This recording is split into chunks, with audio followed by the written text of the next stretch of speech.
So we're going to turn to the presidential office's employment pledge to the Korean people now. It says a multi-billion-dollar supplementary budget is solely aimed at creating thousands of new jobs and making life easier for those struggling to get by.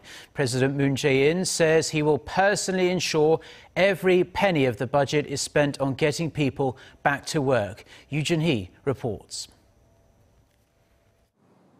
With Korea's overall unemployment rate hitting its highest point in 17 years in April and the youth jobless rate reaching an all-time high, the presidential office was blunt in its assessment of the Korean situation, labeling it a disaster.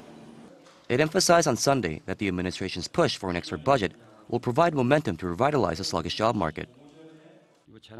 The unemployment situation is basically a disaster right now. We cannot tackle this issue and worsening income inequality with structural countermeasures alone. The top office said a sizable portion of the supplementary budget will focus on those in the lower-income bracket.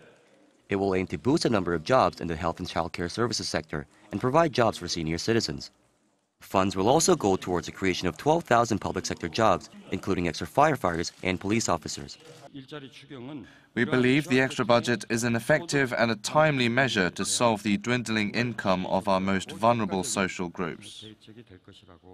The presidential office stressed that money will not be directed into social overhead capital projects, as it would likely flow into the coffers of major conglomerates. The extra budget is expected to be worth roughly $10 billion. In his greetings as the head of the nation's newly established Jobs Committee, President Moon Jae-in also expressed his will to revitalize the sluggish job market. President Moon said every penny of the budget will be spent on getting people back to work. The government will unveil the details of the extra budget plan on Monday and submit it to the National Assembly for approval on Wednesday. Yoo Joon-hee, Arirang News.